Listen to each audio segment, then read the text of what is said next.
Hello, everyone. My name is Alexander Nyman, and I am the editor-in-chief of Soberocity. We are so much more than a blog. We provide sober events and an opportunity for members to interact with each other in our sober Facebook group. We have a brand new Patreon page, which can be found at patreon.com/soberocity. By becoming a member, you can support panel discussions like the one we are hosting tonight. Soberocity aims to change the perception of what it means to live a sober life and make it attainable for all. For us, sobriety is a spectrum, and we fully embrace all looking to join our community. For together, we are infinitely strong. Tonight, we will be embracing all individuals in recovery through our Sober Pride panel, which will be touching on topics of queer inclusivity in recovery. Is there such thing as being queer enough? Gender identity and recovery, religion and sexuality, and more. So enough about me, enough about Soberocity. Let's meet the panel. Tonight, we will be hearing from acclaimed queer, non-binary, trans author Rudy Foster, singer and songwriter best known for his appearance on FX's The Four, Brennan Villines, entrepreneur and owner of Sis Got Tea, Arielle Clark, up-and-coming street-style photographer Emilio Alexander Mendoza, artist, queer activist, and fashion designer Mia Reyes, and the hosts of the Sober Gay podcast, Dillan Gay and Aubrey Lee. So the first thing that we'll be jumping into is just our icebreaker, which is, what is your relationship with sobriety? Let's start out with Aubrey and Dillan. Well, I got sober in December of 2019. It was one of those things where I had used alcohol to make me social for years, and it turned me into a recluse. So I was at the end of my alcoholism period. I was very secluded, very alone, drinking by myself every night. So, just liberating myself from that lifestyle is how I like to think of it. I hate saying like I quit drinking and things like that. I like to say like, oh, I just allowed myself now to, live my life without all these crazy foggy distractions in my head. Yeah, so for me, I've been sober since January 4th of 2019. And for me, I've always had a very rocky relationship from the start with alcohol. And my first real test with sobriety was when I got my first DUI. I was kind of forced into a rehab situation, and that's where I really kind of got to deal with it head on, face to face. And about 3 or 4 years after that, going through a couple more rehabs is when it really grasped me. And I was just able to fully take on sobriety for what it was. Alcohol had just controlled my life. I mean, it just really was my best friend at the time. So I'm glad to have found it, even though it took me, 4 or 5 years. For me, I've been sober since March 8, 2016. I mean, I was just, very, in a very sick relationship with alcohol and drugs. At the time I ended up in the hospital, and it was out of a panic attack. I thought it was a medical emergency, but, I was on a alcohol-induced meth, psychosis. After that, I came back home and I I stayed home for 6 days in my bed, resting. And 6 days later, I made it to a meeting. So I made it to sobriety through the 12-step program.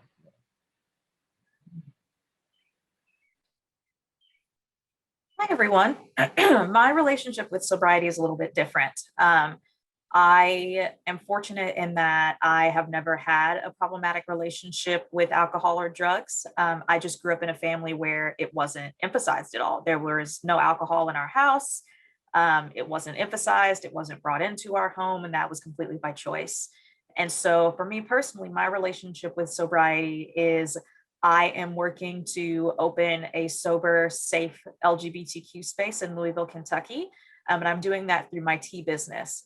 Louisville is in the heart of bourbon country, and alcoholism is very rampant in the LGBTQ community, and a lot of sponsorships for different pride focused events are through alcohol, particularly here because we're in the middle of bourbon country.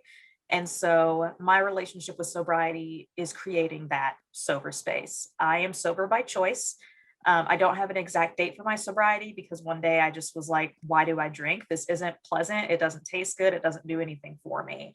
And I have chronic health issues and I'm on different medications, so I'm not supposed to drink anyway. And so I don't really have a established sobriety date. One day I just stop because it doesn't interest me and it's really expensive. So yeah.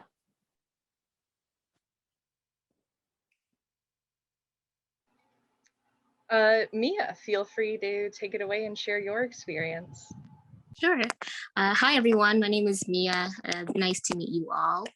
My relationship with sobriety is different as well. It hasn't really been really big in my life. Both my parents were never really big drinkers. We didn't have much of that in our household. Brennan, do you want to jump in and share your experience? Yeah, of course. It's Arielle, right? Okay, I pronounced it right. I'm also from Kentucky, so it's nice to hear from you. Yeah, I'm originally from Kentucky, born and raised in a little town called Dixon. Oh, yeah, I've heard that place. West of Louisville, about 3 hours below Evansville, Indiana. Anyway, but my journey started when I moved to Memphis in 2006 for college. I went to music school at the University of Memphis. Was a party guy in college, still have a little bit of that energy in me too. but my problem, and what I've been sober from for going on 8 years now, was I developed a meth problem. So I was in a relationship with someone that was very toxic. He happened to be a meth user. Being the adventurous spirit that I have always been, that wasn't that threatening to me at the time because I was in love. And that, of course, spiraled into a really big problem. So I have been sober from meth since December of 2013.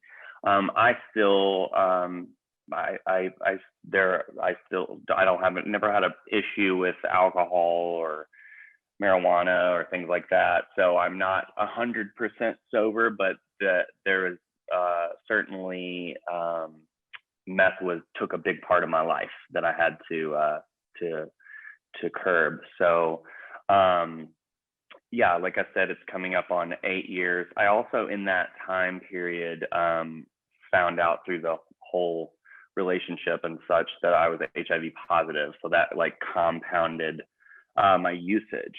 So my one time I came home for Christmas in 2013, and my parents found, which was a blessing, found my paraphernalia and things, and we got into a great outpatient rehab program in Memphis, and I haven't looked back. So that's a little bit of my journey there. Everybody, hi, my name is Foster, and I have been in recovery since July 6th, 2007. So I got sober when I was 23, and I thought that was kind of ridiculous. I'm a heroin addict and an alcoholic, and I figured I would just like glamorously drink myself to death like everybody else that I looked up to. All the artists and creators that I loved were all just kind of really glamorous train wrecks. And I was like, yes, this is going to be me. And instead of overdosing and dying, as many of my friends had, I stopped. I'm now a member of a 12-step program, And rather than dwelling on the war stories and the chaos and misery of my active use, I'm really grateful that my relationship to sobriety today is overwhelmingly positive. Being sort of like an elder queer, like I'm 37 now, which is crazy.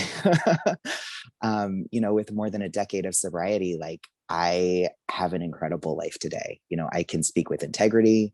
I show up when I'm supposed to be places. People know my name, and I'm living my dream. I'm a full-time writer now. I've written more than one book. I ghostwrite other people's books. I'm a celebrity ghostwriter. I get to work with really high-level influencers, musicians, artists, filmmakers, and that's how I support myself and my family. My son just turned 13, and he's never seen me loaded. So I'm able to break the cycle of generational trauma of having an alcoholic parent. And I feel phenomenally lucky to be here today. It's also so great to see so many new faces, and thank you to the audience for joining us today. Well, thank you all so much for being so open and so honest in discussing each of your either recovery journeys or your relationship to sobriety. Me personally, sobriety is not something that I personally struggled with, but it is something that I watched a family member really struggle with. And at a young age, I remember very vividly this family member crying and making me promise, like, don't drink, like, don't smoke, just don't get into any of it, because once you start, you just can't stop. And so as a kid, you're just like, oh yeah, sure, okay, great. But now as an adult and being able to work within this space and to fully understand the gravity of those words and to reconnect with that family member as an adult now, and to be able to have like these conscious conversations of unpacking like the fact that they were struggling with an addiction and that they did really seriously struggle with their mental health and their depression, and it was just never addressed. It was just something that we did not talk about. So I just felt, since y'all are being so open, I should be as well. So the first thing that I want to pop into from our questions that were sent in to us prior to the panel starting today, and for any questions asked during the panel, once we are done with this list of questions, we will get to those. So this comes from artists all the way from Sweden, who asks, are sober spaces needed and why? With the follow-up question of, how would you envision them working? And I would first love to hear what Arielle thinks about that. Yeah, so sober spaces, particularly in the LGBTQ community, are especially important. From my experience personally, and I talk about this like a little bit like in my bio on my website, the LGBTQ community here is steeped in alcohol and is very alcohol centric. The major social areas for the LGBTQ community are bars here in the city. Fortunately, there are other sober spaces popping up. Like right now, there is an LGBTQ owned Arielle studio that does like silks and trapeze and pole classes and things like that. And then there was an LGBTQ owned bookstore. So there are things that are popping up, but that's just been in the last few years.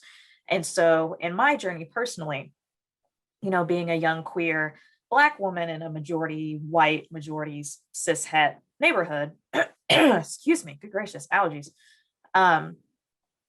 The stepping stones for LGBTQ young folk were, there is this Pride Festival that happens every year, minus coronavirus. There's a Pride Festival that happens every year, and Louisville is 5 minutes across the bridge from Southern Indiana. And so when you talk about Louisville, Kentucky, and then Indiana, it's called Kentuckiana. And so there was the Kentuckiana Pride Festival that happened every single year. It's always the first or second weekend in June, I don't remember. But it's like a Friday night and all day Saturday. And that's like the LGBTQ, like when you go, you'll be surrounded by your people and all these other things. Unfortunately, the major sponsors of LGBTQ events and things around here are alcohol based, especially since Brown Forman is located here and they do all different types of alcohol and things like that. And then for some reason, Absolute Vodka is really popular around here too. I don't know why, but long story short, all of the stepping stones in my life were somehow associated with alcohol. Like when you're 16, you'll go to this festival and you'll be surrounded by LGBTQ people and you won't feel so alone. When you hit 18, you'll be able to go into bars that take like 18 and above people and you'll be able to meet new people. And eventually, social life became tied to alcohol. And if you weren't drinking, then something was wrong. And so as I grew up here in Louisville, born here, haven't left, don't plan to leave for a while, I've noticed that these spaces are not accessible for everybody. In particular, I'm not a drinker. What is that? The personality test. I'm an ESFJ, but I feel super introverted. And so like, I don't like going to bars and clubs anymore. They're just loud and the floor is always sticky for no reason. And there's just a lot of reasons I don't go. And then I have folks who choose to drink, who can't drink. I have folks who literally can't access those spaces because they're not wheelchair accessible, or they don't have accommodations for folks who literally can't enter the building. I have folks that work different jobs who aren't able to go to those spaces. And so with all of these things in mind, these sober accessible spaces are really important because the spaces that we have now are super exclusionary.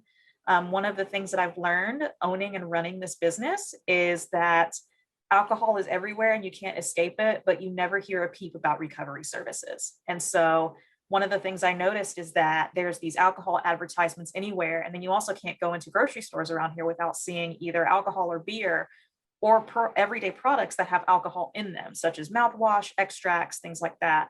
However, it's only been within the past year that I have seen open advertising for recovery services. And so those recovery services aren't really talked about. And then of course, there's the opioid epidemic that's happening. And then there's been an increase in heroin here as well. And so these spaces are really important because for a lot of folks, LGBTQ life, alcohol is almost a mandatory part of it.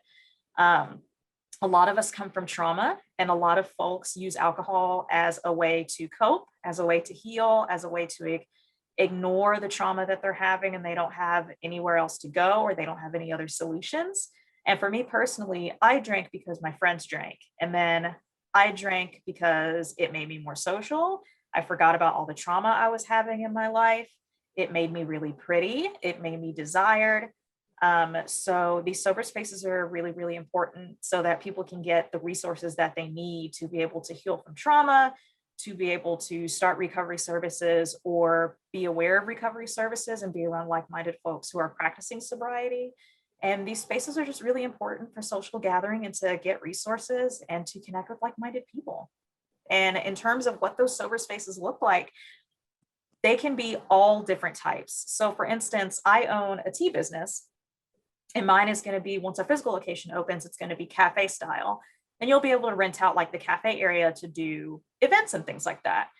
We have an LGBTQ owned Arielle studio that's sober. We have LGBTQ bookstores. So what that sober space looks like is completely up to what the community wants and what that owner's vision is. So there isn't really a set blueprint for that, which is one of the beautiful things about being able to create those sober spaces. That's great. Thank you so much. I love how you have been able to have all of this support and this community built around you in order to start up your business, Scott T. And I wish you nothing but success for it, especially once you finally have your grand opening. Thank you so much. I appreciate that. Hopefully we'll be open by the end of the year, but it just depends on if we can get the funding for it. Yeah, definitely. Now, Aubrey and Dillan, do you have anything to add to this as being queer sober podcasters? Do you feel that there's a lack of these types of podcasts and these types of voices being able to be heard? Yeah, that's I think the main reason I started the show was because I was at one of my lowest times. I was just looking for sober gay, gay LGBT sober, and I couldn't find any podcast or anything to like I could relate to or help. And I'm like, oh, well, hello, that just means I need to make it. So I asked Aubrey if he wanted to help me out with that. And I think it's very well needed. The reception that we've got is that it's been very, very much needed and important to a lot of people's sober toolbox now. So it's just, yeah, it was definitely needed because there's not very much representation. Like y'all said, you know, the alcohol industry just runs the gay community pretty much. It's like, I always say on the show, like, the gay community is sponsored by Absolute Vodka. So it's like, you know, so just putting it out there that it was like, we're cool people, we don't drink, but it's like, you know, just influencing other people that it's like, we have a happy life and we're sober. So it's doable. Yeah, I mean, I pretty much want to I'll reiterate everything that he just said. I mean, I think that it was very much needed. You know, for me, I never had that, you know, option. And when I was in rehab, I never really met too many other like LGBTQ people in rehab because one, they were either too scared or two, because they didn't want to, you know, show that to their friends, you know. And that's something that I always ran across. So it was nice to just like be able to kind of have this outlet too for me, you know, because I think it also helps me like grow like in the, you know, in the sober community and the LGBTQ community, you know. So I do think that it was very much needed. And I really hope that we can see more podcasts and more, you know, sober spaces like that, you know, come about, because I think that they give us the ability to just be ourselves and who we truly need to be as, you know, sober people. So yeah, and I really thank you, Arielle, for that. And I really hope your shop, you know, the opening goes really well with that. So thank you so much. If you all lived closer, once the cafe opens, I would love to have you all do like a live podcast recording in the space. That would be so much fun. Oh, we can take a trip. Yeah, definitely can take a trip. We can take a trip. We are mobile. Oh. That's awesome. Now I want to open this up to everybody on the panel. So feel free to unmute and just treat this as a grab bag if anyone else has anything else to contribute to this. I feel so lucky to be alive and queer at a time when our community is starting to kind of cater to itself. I mean, when I was growing up 10,000 years ago, like we were in the middle of the AIDS epidemic.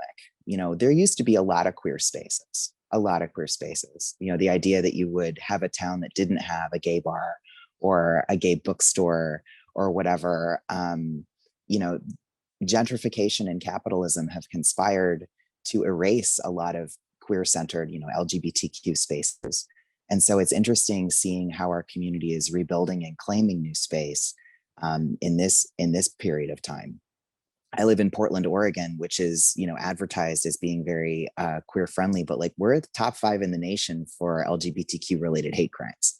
You know, like we had one block in our entire city that is still like queer specific, where they hang the rainbow flags. And while you're supposed to feel welcome, you know, especially if you're white, if you're supposed to feel welcome here as a queer person, but that's not really the case. You know, in a town full of allies, it's very easy to feel invisible. And so I want to point out that non-drinking or non-drug related activities has always been part of our community. And when people take the initiative to like really name those places, claim those spaces and stake that out, especially like Arielle said about accessibility, inclusivity, you know, making a bigger tent for folks who want to take part, that's so vital. For me, anywhere that I'm not drinking is a queer sober space, period, you know. And I found that as I stayed sober longer, it's easier for me to find people who share that affinity in queer spaces. I also want to say that, you know, we're talking specifically about commercial spaces, but for example, in the kink community or the BDSM community, non-drinking or no substance use, substance-free events have always been part of it, especially when consent is vital. You know, you want to be able to say yes and really mean it. And you want to be able to say no and really mean it and know that you're heard. So these two concepts have always gone hand in hand for our community. And it's really exciting to see people like revitalizing that and reclaiming it.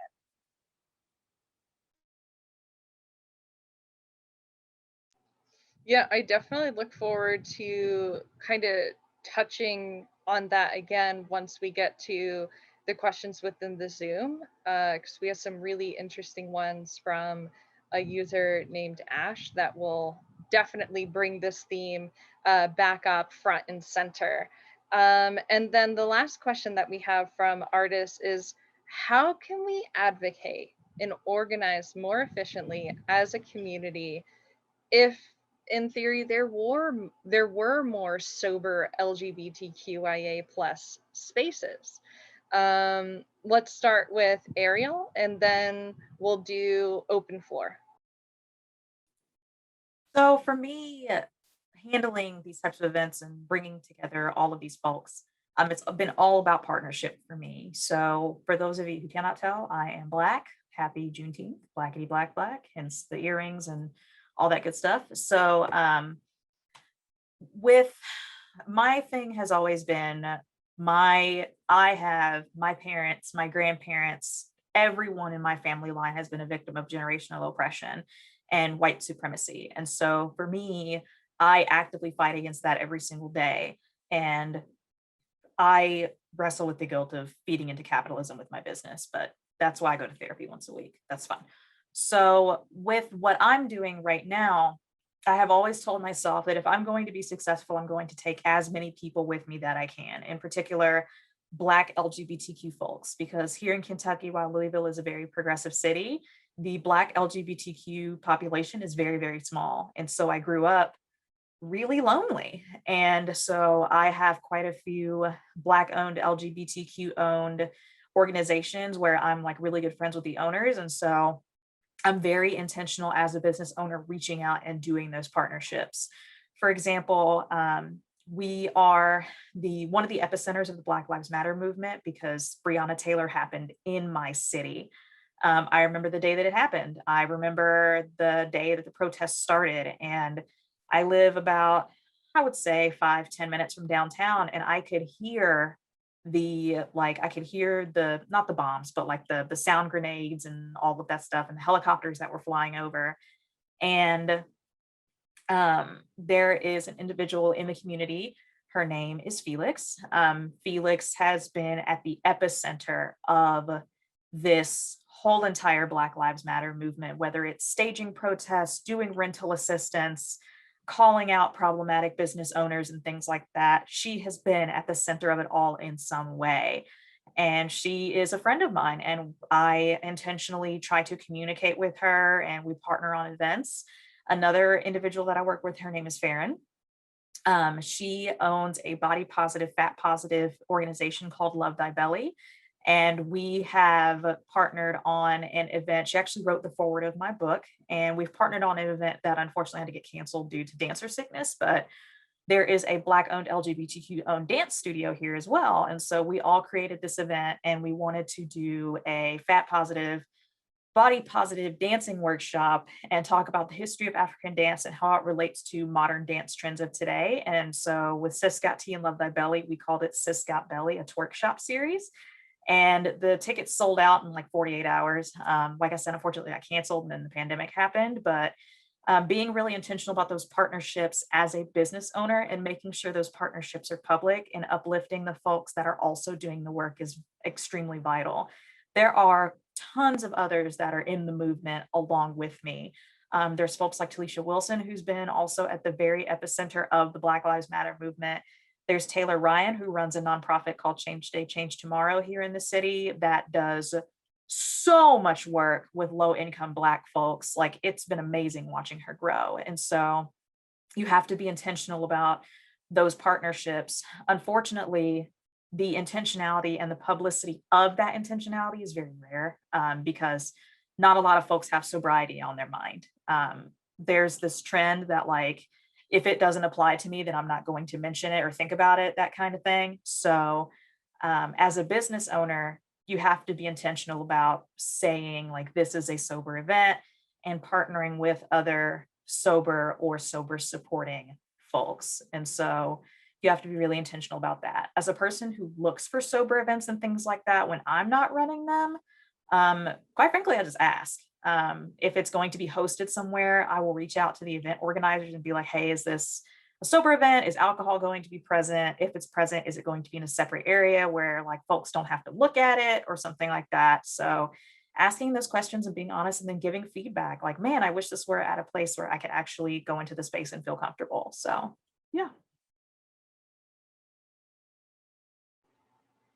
I think that event sounds absolutely awesome. And if you ever want to host anything virtually, Soberocity is over here and we'd be more than down to collaborate.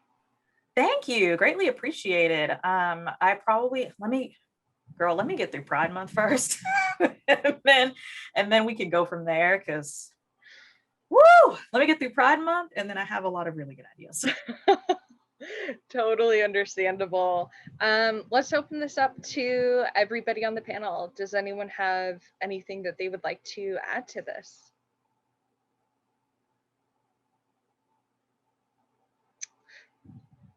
Okay. If not, our next few questions are from the Ashley Treatment Center.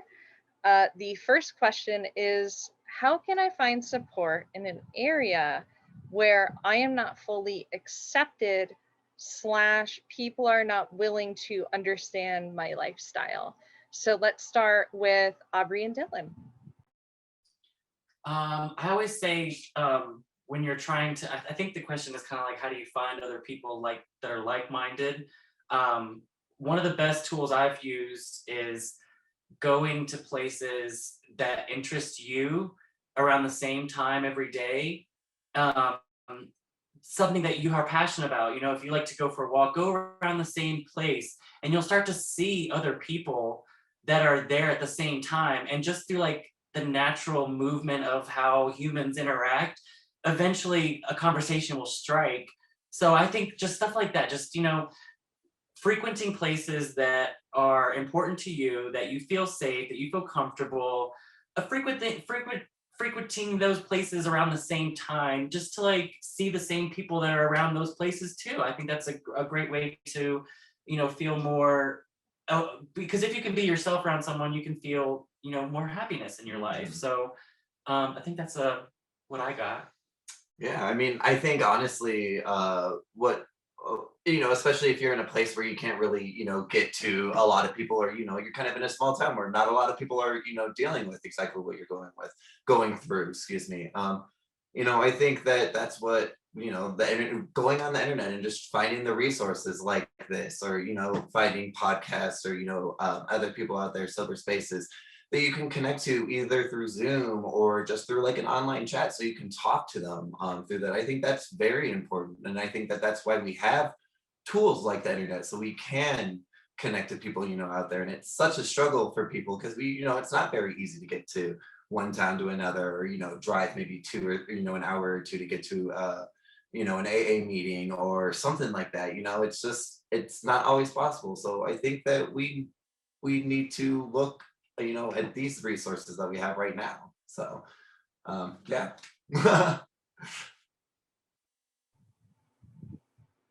And then Emilio. That I'll piggyback of Aubrey and Dillan as well. You know, first of all, that idea of, you know, the frequenting of a place, or, you know, creating a sense of, you know, routine, you know, that helps out, you know, for you to be able to create your own sense of community, you know. And I know that's very hard, you know. I live in a major city. I live in New York, and it's easy to be around people all the time, you know.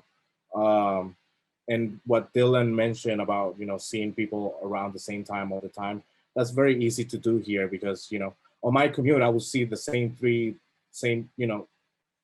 people in the morning all the time, or, you know, or on my way to work. And but yes, that's great.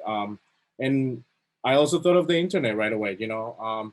And it's interesting because we have all these social media apps and all these things, you know, and it's everything has become so, you know, like not as specific for that, you know. And everything has become so like idiosyncratic in that way, you know. And so But the internet is still a very viable tool, and I don't want to take away from that in the sense of, like, what we did back in the 90s, like, just like we frequented, like bookstores and stuff like that, we do that on the internet, so yeah, I'm on the same boat. Oh yeah, I mean, there's so many different virtual spaces where you can find your people. Anytime I see different LGBTQIA plus AA groups or support groups, or like female only or Afro-friendly support groups, we always make it a point to try to share those, because sometimes, like, it just doesn't come up in a regular Google search, and you really trust that virtual relationship that you have either with an influencer or with a celebrity, and you trust their advice almost as if it's like it's a friend of yours. And now there's also the emergence of Clubhouse, where there's a lot of different groups where people are trying to really claim and make a name for the sober space within there, with different hour-long just community-run support groups. Brennan, how do you find your space? Yeah, so, my case is, like I said, a little bit different than everybody in here. I still, drink occasionally. And so there are, maybe a little bit of blurred lines there for me. But I will say, having my HIV status, my recovery status also, like on my Tinder, or I know Hinge, you can even like say that you're looking for friends, I believe. That was just an idea that I would throw out there. I've had so many people that I've either matched with or spoken with online that have seen my profile, like, oh, I'm in recovery for a meth addiction, or I'm HIV positive. There's that connection right off the bat. If you're just willing to be, upfront about it. There's been so many people that I've helped, or been able to kind of talk through my journey and encourage, them to move forward or make that move themselves. So to piggyback off your Clubhouse, I was going to say that's a really good option, I think, for when it comes to the social apps, and that I would recommend that approach, I think.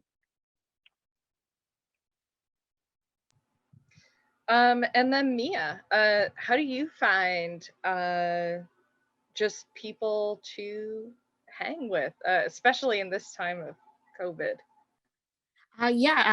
Definitely piggybacking off of what Brennan has said and what others have said. With the dating apps, I have been using since, COVID had happened, just to make connections with other people. And also with, obviously pre-COVID, going online and looking up, events, that I feel like I can put myself in that space, find my own community.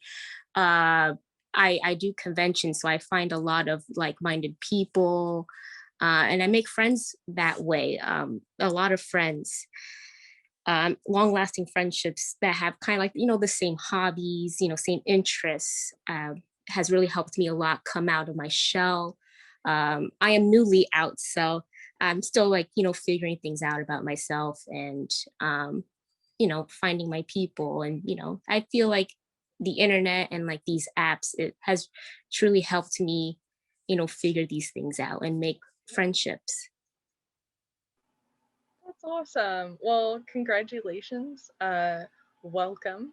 Thank you. I think you'll find we're a very warming and loving community. Arielle, is it safe to assume that you just kind of made your own space with launching the tea shop? Pretty much, yeah. So my journey to where I am now is a little unique. Grew up with a very, very colonized mind, acted a certain way and things like that, so I would be accepted by my white peers. And so I grew up openly embracing my queer identity, but really struggling with my Black identity. Now I openly embrace both. And in particular, this month, I've had a lot of folks reach out and be like, because you're so honest and transparent about your queerness and your Blackness, and I am neurodivergent. I have PTSD, major depressive disorder, and generalized anxiety disorder, and I also have chronic pain. I'm very open and transparent about these things, not just in my personal life, but also with business. Like I'll post and be like, hey, listen, I need to shut down the online store for a few days because my chronic pain is flaring up and I'm sad for no reason. So having that transparency and making that space helps others make those connections. And so I was talking to a friend one day and I said, there are folks who like to create the garden and create the connections. And there are some folks who like to go into spaces that where the connections are already made. I really enjoy making those connections. And so I love when my friends meet my other friends. I love going to events and being like, hey, I know this person that can help you out. Ever since I published my book, we have an LGBTQ owned publishing press. Anyone who is like, I'm thinking about writing a book, I'm like, I can connect you to this publishing press. The owner is super sweet. She's amazing.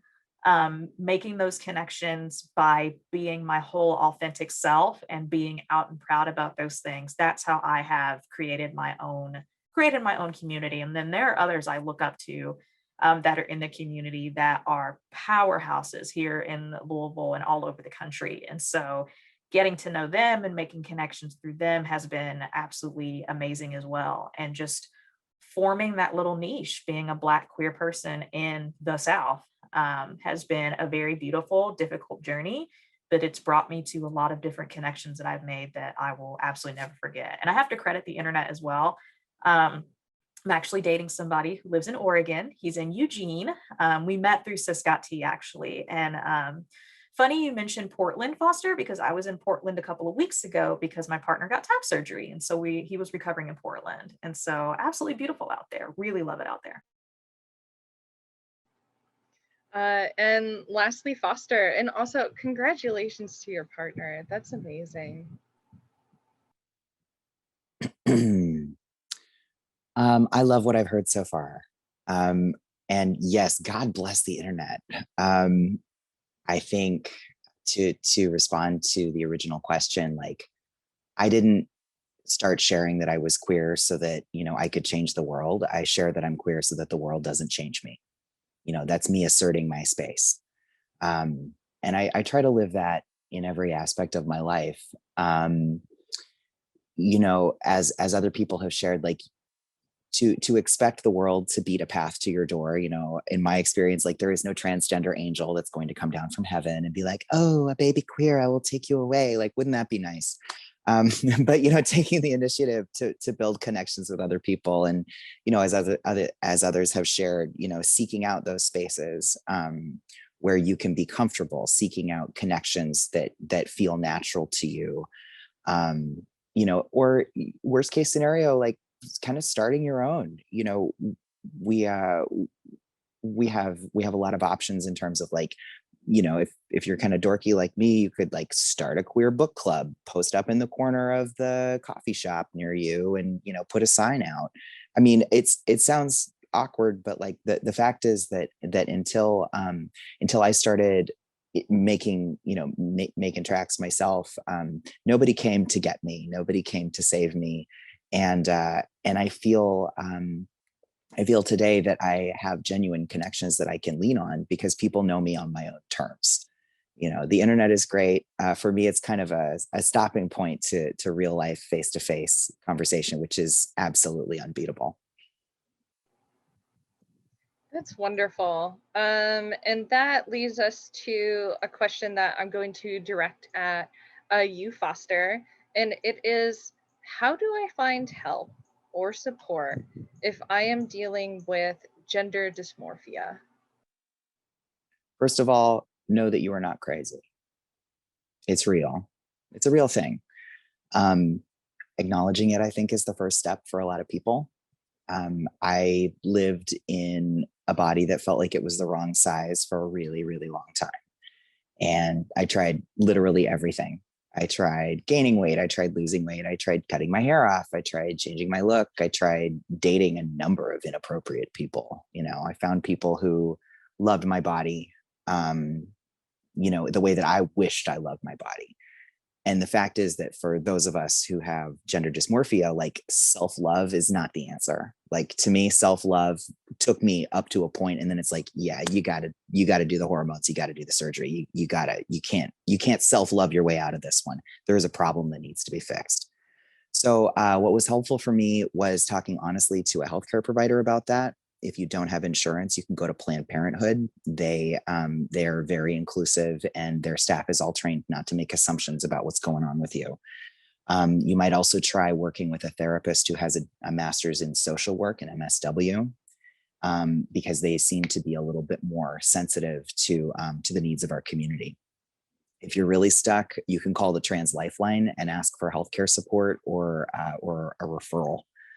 Start looking for, and this can be a barrier for some people, especially those who have like medical related trauma or have had bad experiences. But if you are willing to vault the barriers and jump through the hoops of getting the help that you need, you will feel better when you come out the other side.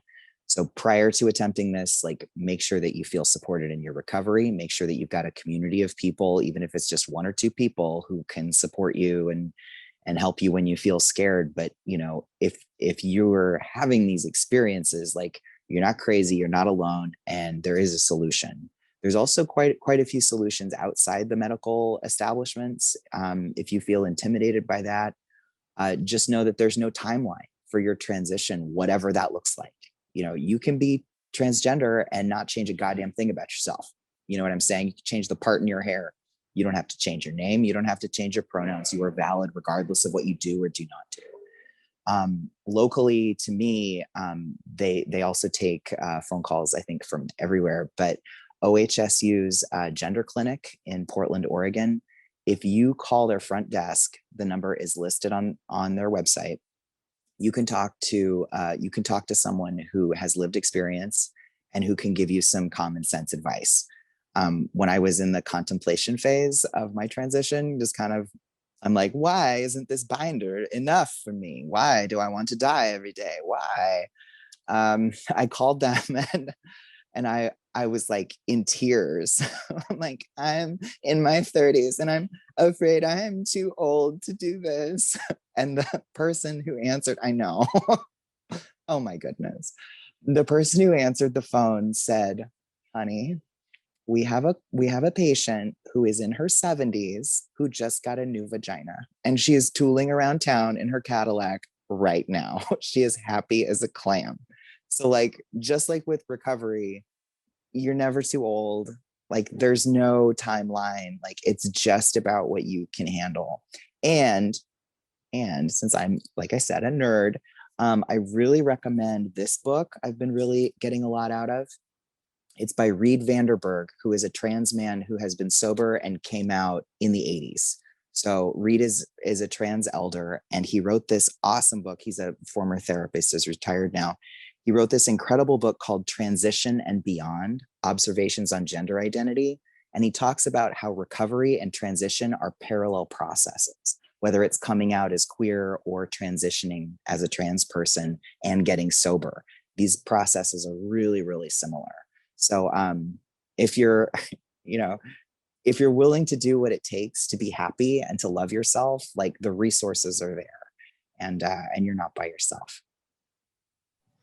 Yeah, I think that's definitely the overarching theme of tonight and in recovery, which is that you are not alone. You're not the first person to ever go through what you are experiencing. And that's so grounding and humbling once you realize that, and once you just take the deep breath and then you dive into being your most authentic and appreciated self, and just showering on yourself the same kind of love and respect that you give to other people.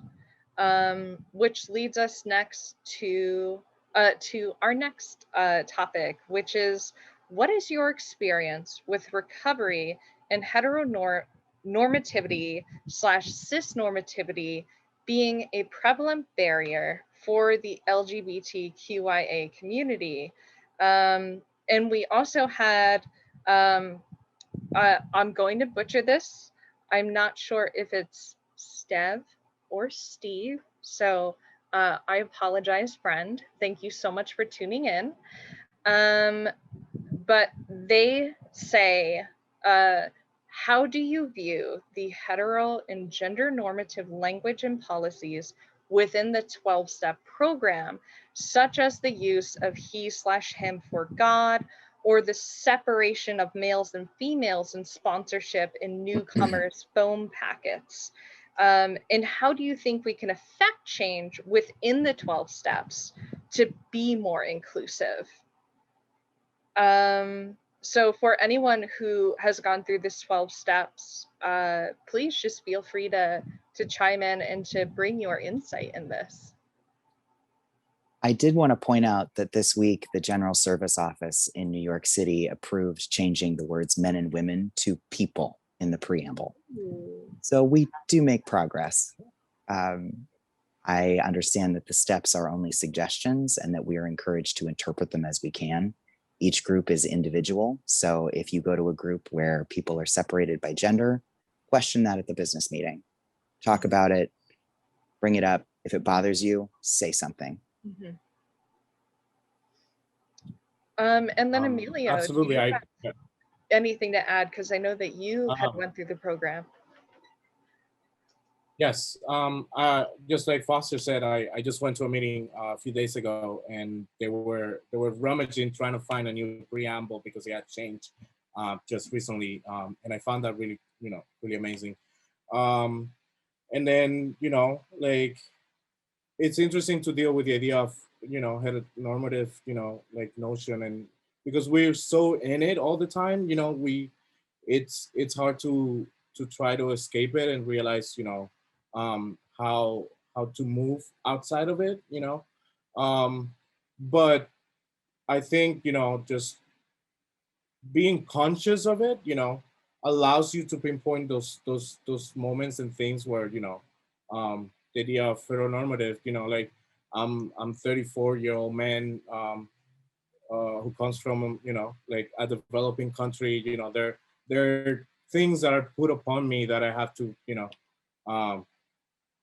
certain landmarks that I should have like reached by now, and they come from like imperialism, colonization, like and all those things, and but all those things are also rooted on the idea of heteronormative, like notions, and I just say fuck it, like a big, like get out of my face, like and that's how I move around it. That's how I live through it, like and in my own queerness, it's interesting, to see as I get older or as I become more aware, the things that I were supposed to be attractive to me, or have they all changed, like yeah. So I'll say be aware of it, so you can say fuck you to it,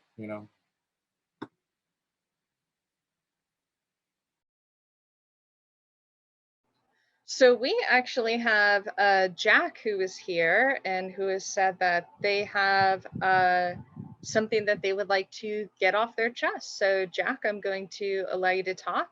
Do you have anything that you want to directly ask the panel right now? I would love to use a camera.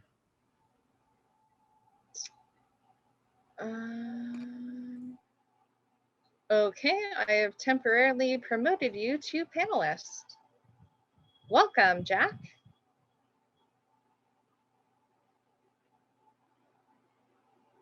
You should have the permissions to turn your camera on.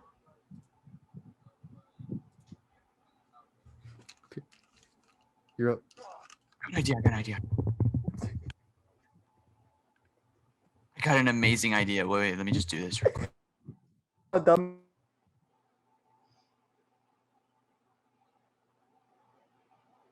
me? Yes, we can hear you. Welcome. Thank you so much for tuning in tonight. I'm sorry. Wait, my stuff is not. Oh my god, I literally can't see you guys. Just give me like a couple minutes.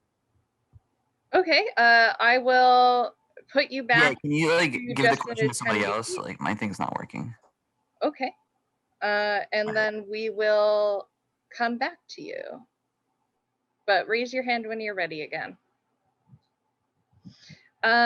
So let's just move right along. The next topic of discussion is, do you have any personal experience dealing with religious backgrounds that do not approve of my lifestyle? And I personally have a pretty deep connection to this. My brother, when he came out, it's not his fault at all, but I completely lost my faith. I lost my belief. I was an extremely devout Catholic. I did not question anything until the day that he sat on my bed and he was crying about who he really is. And it broke my heart. And I think the next day we went to our priest, and I think that he thought he was doing the right thing. But the packet that he had given my brother, I don't know if he read it. I don't know if he meant any ill harm, but it made him feel suicidal because it had said how he, as long as you don't act on your urges, you're fine. Like, there's nothing to worry about. And I immediately was just like, no, like, how can God, who is all loving, how can God hate my brother? And how can so many of these people hate my brother just because of his sexuality and because of who he loves? And it also, I really struggled with my own bisexuality, where I was like, nah, like, I just think girls are cute. Like, and then it became like, oh crap, like I'm in a relationship with a girl now, like we're here. And so when I came to New York, I went to every different denomination. I went to so many different churches. I was searching for my home, and I was searching for just love and acceptance. And I found that through my late friend Lewis, who we unfortunately lost in October, and he changed my life. He changed the life of my family just by being an openly gay priest. And he lost everything to be with his husband, Alan. He was removed from the church. He got kicked out. It took him a decade to be able to be an openly gay priest. And when I met him, he had been serving as the rector of our church for over a decade. And he just showed me that it's not God, it's not the deity or the entity that you believe in that is against you. It is the people. It is them taking this text from thousands of years ago and putting it under a microscope and interpreting it and reinterpreting it and bending and twisting it into to fit their own personal beliefs and their own personal narrative. So I say, like, if you don't find that love and acceptance at a church, maybe you'll find it online through a podcast. Maybe you'll find it through meditation. Maybe you'll find it through using crystals or doing tarot or praying or going to a mosque. Like, there's God, in my opinion, is this multifaceted diamond, and you just have to find the point of that diamond that you can focus on, that you can feel that love pour down onto you. Arielle, do you have anything that you would like to add or say on this? Ooh, so I have the Black perspective of religion. And so I was raised very heavily Catholic. My family consists of Catholics, non-denominational Christians, and Baptists, as far as I know. I went from Catholic school all the way from 3rd grade through undergrad of college. And so I was raised in that Catholicism, and, you know, being surrounded by, you know, hate the sin, not the sinner, everywhere from God hates gay people, you're going to hell, and seeing Westboro Baptist Church protest throughout my city, all the way up to, well, we accept you as long as you don't act on your homosexual urges. Like, I have seen and heard and experienced the entire spectrum of it. I was raised into it, and then I started decolonizing my mind. Like, I thought about, like, my ancestors in Africa, and it's like, did Africa have Christianity before they were brought over against their will and enslaved, and then told by white people that they need to follow this arbitrary God unless you want to go to hell forever? Or, you know, and I've come to the conclusion that Christianity, for my ancestors, was used as a means of control by white people. So I'm not the biggest fan of Christianity anymore. But I could be wrong. I haven't done a lot of research on that, but that's just how it feels to me, that Christianity and Catholicism in my life has been used as a means of control and how I should behave, unless this strange person who somehow has power over everything is going to send me to a place of eternal punishment. I have my own autonomy. I can make my own choices. I turned away from the church long ago. I have not been back since. I don't want to go back. I have no urge to go back. A lot of my family members are still very dedicated to the church, and I'm not going to push my beliefs onto them. And that is what gives them comfort. And they were raised in a very different time. And so that God that they believe in gives them comfort. It's how they find answers to things. And fortunately, I have a supportive family in terms of my queerness. I don't know about the polyamory part. I haven't really brought it up yet. Maybe I'll just take that to my grave. I don't know. So with me personally, I went from Catholicism / Christianity to ancestors. And so for me, I just talk to my ancestors and I get messages from my ancestors. I have, according to 23andMe, my ancestors are from West Africa, and my grandmother is from the Philippines. She immigrated here in 1965. And so sometimes I just get messages from my ancestors, or I just talk to them. And, you know, it's just Catholicism and Christianity isn't for me. My ancestors were controlled by enough white people. I don't need to be controlled by a white God. So I'm good. Decolonize your mind. Does anyone else have anything that they would like to add on the topic of religion and sexuality? Brennan? Yeah, go ahead. Oh, No. sorry. I would just say the first person I came out to was my pastor, and I'm from a little town in Kentucky, and there's the silver lining to this, and actually I need to go back and revisit this relationship because my parents still attend the church. I was the pianist for the church starting in the 5th grade. And it's a little Baptist church, and the pastor was young at the time, probably in his early 30s when I came out. And it was not as it wasn't that traumatic for me necessarily, because he was a loving person. It wasn't a condemnation sort of situation where he sat me down and said, "You're wrong," you know.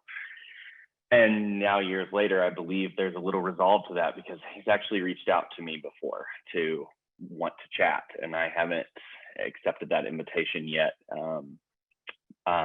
Maybe because there's a little trauma there that I haven't, gone through, but a really beautiful thing was that I became a pianist in Memphis for a church that was a UCC church that's very, like, they were actually named like the gay church or whatever in the 80s and 90s. They actually, you know, welcomed in people who were HIV positive or gay or all of that. So, and they do a lot of wonderful, wonderful things for so many organizations that help a lot of things. So I was able to come from a little bit of like fear and grow into a situation that really kind of maybe showed me a different God that I wasn't aware of before, or was totally, didn't think I fit under the criteria before. So that's what I'd have to say about that.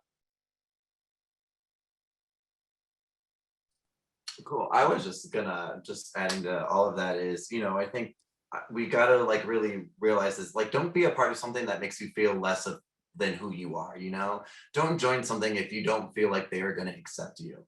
And I think that I really had to learn that for myself. I grew up in first going to a Lutheran church and then eventually changing to an Assemblies of God church, which talk about the evangelicals.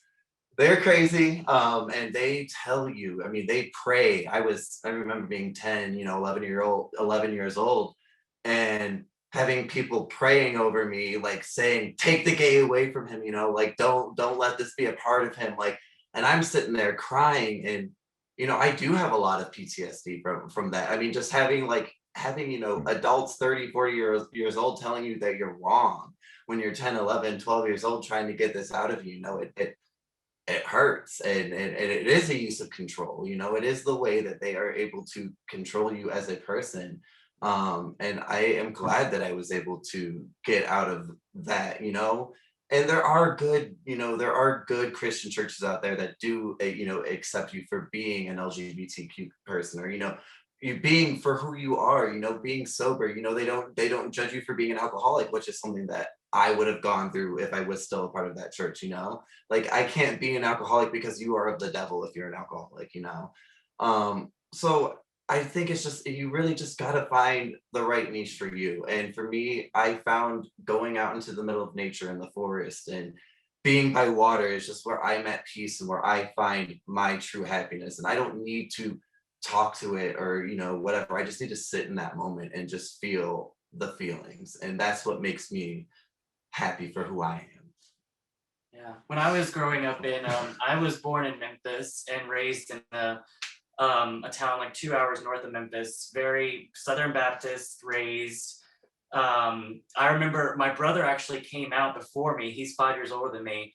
We're both gay. He came out first, and I remember seeing how people treated him and being like, oh shit, like I knew I was, you know, different inside, but I was like, well, fuck that if I'm gonna try and come out now, because I see everyone's like, oh, Dillan, you're the straight one of them now. You're gonna, you know, have the babies and you're gonna do this, and so it was just like a lot of pressure from the whole church. So I'm pretty freaking burned by the Christian church, and I, you know, tossed that a long time ago, and I just said, you know, like, kind of like what Aubrey said, I found like God is inside of me, and I could control my life, and I could manifest what happens, and I could create my own happiness and choose to do different things. And, you know, I kind of, you know, became more woke to the idea of like, God's been inside of us this whole time, and, you know, just, it's been mistranslated through the years, and everyone's just put, you know, this, you know, clout on this thing that might not even exist. We don't even know, you know, like, so that's just kind of how I was burned by the Christian community as well. And yeah, I get it. I tried leaving this comment in the chat for somebody who I think left, but I think it is really to affirm what other people have shared. I think it is super traumatizing when religion is used against LGBTQ people. And a lot of us have that trauma. As the child of militant atheists, I can tell you that that's not the solution either. They're still assholes. But like, one of the things that I found was really helpful was just Googling like the name of the faith group and then LGBTQ resource. Like almost every religious or spiritual or faith group without exception has at least one LGBTQ affinity group. And that includes Catholics, I think Jehovah's Witnesses are like on the edge, but like everybody else seems to be pretty cool. So, and there are also Facebook groups where people of various faiths and identities can come together. And like, I don't know, I feel like if there was a message I could give my younger self, it's like, you don't have to choose between your faith and your values. And there is a space for you when you find it. You know, I feel like some of the most powerful teachings I've heard so far in my adult faith life have been from transgender pastors, like my friend Eleanor Rose, who leads a congregation in the Bay Area. She's kick-ass. You know, she's a trans woman of color, and she shares the message, man. Like, if you want to talk about being an outsider and understanding what it means to like really walk through your fear, like I feel like trans and queer faith leaders are a really great place to go. So if you're looking for tapes of that kind, or if you're looking for someone who's like a queer rabbi, or, you know, someone who, you know, teaches or practices Buddhism with an intentionally queer lens, like those resources are out there. Some people do tapes on like YouTube or sort of like follow along sermon type things. But yeah, a lot of us have been harmed. And I think in the interest of like supporting trans youth who, you know, may still be at the whim of their family, I think it's really important to encourage school counselors, librarians, teachers, and also people who do pastoral counseling to educate themselves about LGBTQ issues, because, you know, those are often the first people that we trust with our stories and the people who are closest to our families. And if those people are giving us a negative message, it's really easy to internalize that. Now, I do want to just bring up, we are past the hour. So if we have to say goodbye to any of our lovely panelists, just turn off your mic and let me know. If not, we have 4 more questions to go over, and then we can wrap up. Okay, thank you so much for your time, for your extra time, everyone. So this question comes from Eric from Facebook, and he is wondering, what are some of the tools you use to remain sober through your alcohol-free journey? Emilio, could you answer this one? Well, I come from a 12-step program, you know, like background. The basis of the program is literally to teach you how to have tools to do so. But, you know, in my personal story, in my personal journey, what works for me, you know, I'm always surrounded by people who are sober, you know, and I'll be honest, I say this, I do work at a bar right now, you know, it's a part-time job. So it's interesting to be in that setting as well. But, you know, my group of friends, the people who I spend outside of work or outside of my my artwork, you know, they're all sober. And then there's also my best friend who doesn't drink at all. You know, I mean, he could drink, but he doesn't. You know, and I'll say that's a big one. You know, I also want to be conscious of people who may not have a really like a large group of friends or anything like that. You know, and you know, I will say to them, you know, it's find things that center you, you know, like whether it's a hobby, whether it's, you know, because, you know, to me sometimes like it's really easy just to pop in, you know, like the Harry Potter movies and just like enjoy myself and be with myself, you know, and that's that works for me, you know. There's that, you know, and the other one for me, it's exercise. And it's been a little difficult with COVID. I'm not going to deny that, you know, to have motivation to do so. But nonetheless, just taking a walk by myself, you know, like always, you know, helps me to be, to come back to the moment, you know, which is the point, you know, of this whole thing. One of my biggest tools in sobriety, I think, is just my confidence in my own sobriety, because we are in a world that is catered to drinkers, and it's everywhere you go. It's going to be, you know, on the the bus stop, it's going to be, there's advertising no matter where you're going. So I think sitting with myself and learning who I am and getting my confidence in my sobriety up was really tremendous for me, because it shifted my mindset of like, I can't do that, to I'm allowing myself to do this instead. And so I think that's just my biggest tool is my confidence in my sobriety. It's just, you have to just keep working at it and keep believing in yourself that you're doing the right thing for yourself, no matter what anyone else is saying. Does anyone else have anything else to add to this? What does Brandon say?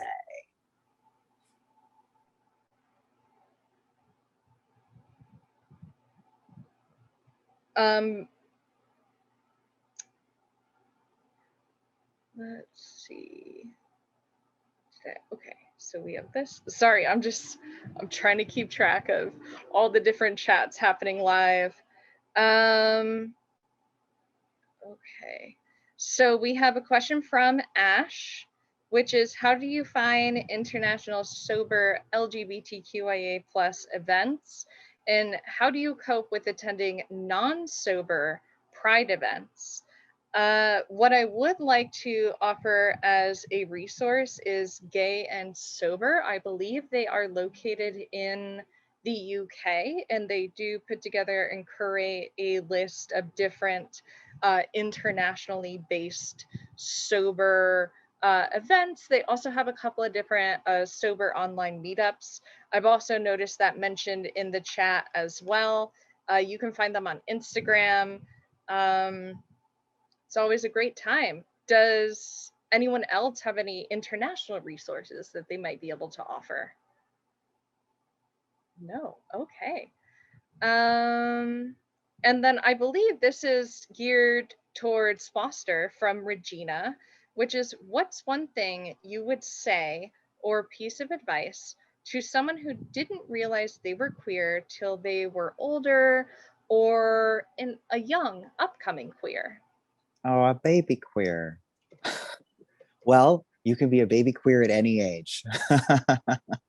One of my grappling partners is in his mid to late 40s. You know, he's got kids, he's married, he's got a wife. He recently came out to himself as queer. It's, you know, that awareness can come anytime. And I just think, I mean, for me, it's like, it's always kind of beautiful and magic seeing somebody put the pieces together. They're like, oh, it explains everything. You know, and having the guts to acknowledge that in a world that often can feel like they wish you didn't exist at all, or that everybody would be the same or stick in line. You know, it can be a little bit scary coming out like that. But let's see, if I had any words of advice, you know what, I would suggest that people feel free to experiment. You know, I think it can be really easy, especially with social media, to get stuck in these like really narrow ideas of like, oh, you know, this is how it's supposed to be, like you were sharing earlier about, you know, this sort of heteronormative, like greased track, where it's like, okay, so I came out when I was a teenager, and then I dated all people of the right sexual identity until I could get gay married when I was 25, and then we adopted some children from overseas. Like, where the fuck did that come from? I'm not fucking Ellen, you know, like I'm never gonna be like that. That's just not who I am. So I think that letting go of that heteronormative, really narrow, like relationship escalator approach to your identity is also really key. You know, you do not have to paint in straight lines. You do not have to stay within the spaces that are given to you. Like, you have the right to claim who you are, and you have the joy and the excitement of experimenting and trying things and finding out what works for you, and you know, growing up into the person that you want to be, no matter how old you are. Thank you so much for that. And then our last question from the Ashley Treatment Center is, do you have any personal experience with being forced into a group based off of your gender? And what have you found helpful when placed in this situation? Does anyone have any input on that? I mean, I can talk about that a little bit. For me, being in rehab, I was actually forced into being with all either men or males, you know, and then not, you know, having that other perspective. And I think for me, being a gay man, like I feel a lot safer talking to women, especially, and being forced into that situation and having to like push myself out to talk to people about it. It did not help me, and it did not help convey like anything that I needed to get out, you know. And so I think that we need to like get rid of that like stigma of like you need to be put in groups based on your gender, because that's the only way you're going to learn, because it's not true. Like I feel like a lot of those times in the rehabs where I was like that, I feel like I went down in my sobriety that actually went up in my sobriety, if that makes sense. And it's not, I don't know, it was just scary for me. I would say that. So yeah.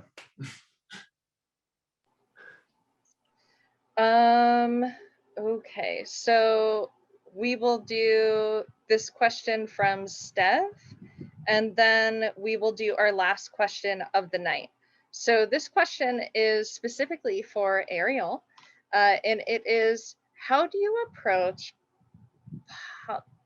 polyamory in recovery meetings? I find that the general population doesn't understand it.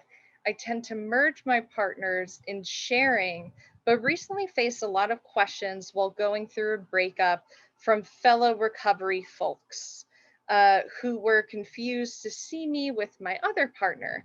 They inferred I had a love addiction when I disclosed. It feels hard to be vulnerable in these places when I feel so closeted. So I cannot speak for approaching polyamory in recovery meetings. I have never been in recovery. I've never attended a recovery meeting. So I cannot speak from that perspective, but I can speak from the perspective of polyamory and explaining that to people in general. So when I first came out as polyamorous, which I found out I've been polyamorous my entire life. I just didn't know what it was, because monogamy is the standard and toxic monogamy is a real thing. And for as long as I could remember, whenever I was in a relationship with someone, I had crushes on or urges to date other people. I wasn't unhappy. I just, you know, that's just who I am. Similar to how I'm queer. Like I'm not queer because men don't make me happy. Men don't make me happy. But, you know, I mean, I'm not queer because men don't make me happy. I'm queer because I'm queer. And so for me personally, when explaining my polyamory, I usually start the conversation when I want to talk about if I have multiple partners or if I'm dating multiple people at one time. I will say, oh, I'm dating this person and this person, and I'm polyamorous. And, you know, I do get questions not based in hate or fear, but in ignorance, because a lot of people don't understand polyamory. And so when people are like, oh, do you just have sex with multiple people? And I'm like, no, polyamory looks different for everybody. Non-monogamy is kind of the umbrella. And then like some people say that polyamory is underneath that umbrella. Some people say that polyamory applies across the board to non-monogamy, but everybody's way of practicing non-monogamy in an ethic way is different. So you can be emotionally non-monogamous, but sexually monogamous, meaning that you only have sex with one person, but you can have romantic and emotional connections with multiple people. You can do that vice versa. You can have hierarchical, where you have like a primary partner, and then there you have like other partners. You can have like a nesting partner and you date other people. For instance, the person that I'm dating now is my primary, but I can have like casual connections and go on casual dates with other people. Like that's the dynamic that we agreed to. And it's having those conversations. For me, I just explain it when people ask, like when people are like, oh, who are you talking to these days? I'm like, well, there's my partner, and then there's this person I'm casually seeing, and there's another person I'm casually seeing. Folks are like, oh, what? And I'm like, oh, I'm polyamorous. You know, this is what my view on polyamory is. I'm not monogamous. Unfortunately, you will get some very ignorant based things. Some folks think that I just cheat on people, which isn't true. Non-monogamy is not cheating. Ethical non-monogamy is not cheating. Unfortunately, polyamory is not as like well known and well talked about as it should be.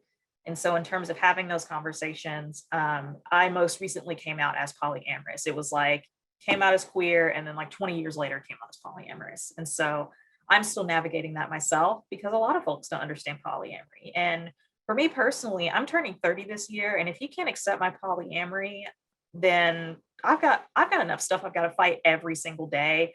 I got to fight people who don't like me for being Black. I got to fight people who don't like me for being queer. I got to fight people who don't like me for being a woman. Like, I'm not going to sit here and try to convince you to accept my polyamory. If you don't accept my polyamory, then I don't want you in my circle, period.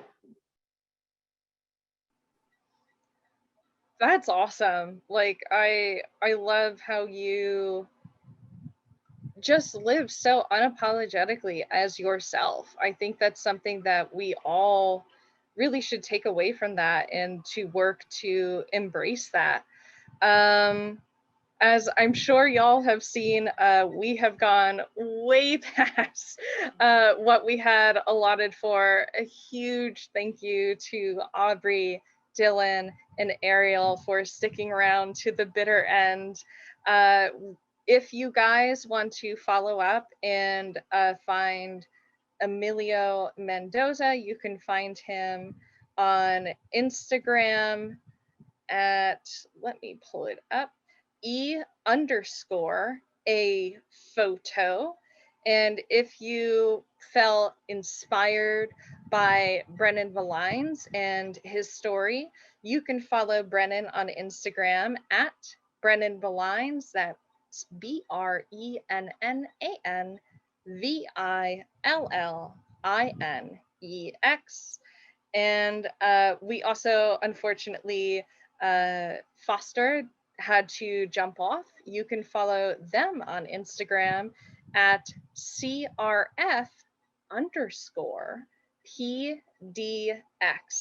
And all of these spellings and handles will be magically showing up at the bottom of your screen for everybody who is involved on the replay crew for the YouTube stream.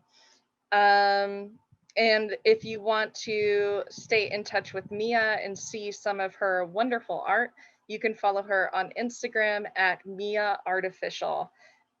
Just thank you so much to everybody for tuning in tonight. Be sure to follow Soberocity for updates on more panels like these, and consider subscribing to our Patreon, patreon.com/Soberocity, to support the programming of events such as these. Our next panel will be hosted on Friday, July 23rd at 7 p.m. EST, and it's our panel that dives into the power of music in recovery. The Power of Music in Recovery will be hosted by sober coach and founder of Living Zero Proof, Jen Hurst, and our panelists include founder of Rock to Recovery and acclaimed guitarist Wes Guier, Black Light District frontman and newcomer to recovery Kyle Pfeiffer, We Are Wolfgang founder and frontman B. Rain, and audio alchemist and founder of Life Rhythms Robert Alexander. For tickets, go to soberocity.ticketbud.com. Arielle, where can people find you to connect with you? You all can find me. So I am available. My email address is, I'm typing it in the chat right now. If you all are interested in my tea business, it's called Sis Got Tea. Here is the website for that as well.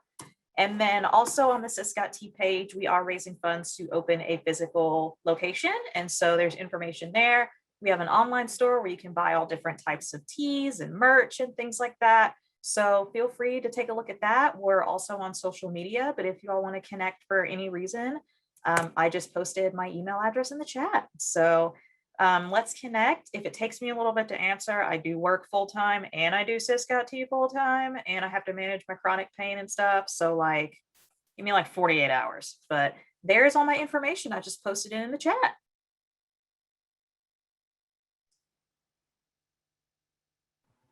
And Aubrey and Dillan, how can we find you? So you can find us online at thesobergay.com. You can find where you can watch us. We have live episodes now where you can see us. You can buy some merch, or you can leave a tip, because I do this pretty much full time now. And you can follow us on Instagram at the Sober Gay Podcast. Well, again, thank you so much to everyone who tuned in, to all of our panelists tonight.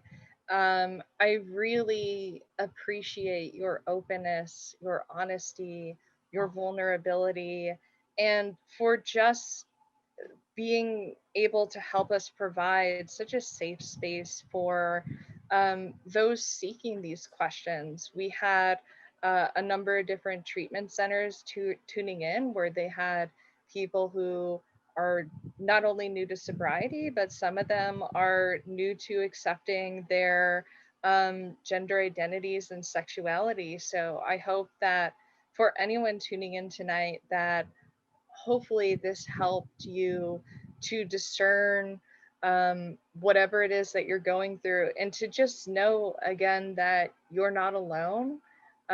Your experience is unique to you, and that you're living through this right now, but there's a whole community of people who are going through what you're going through right now, and all you need to do is just reach out.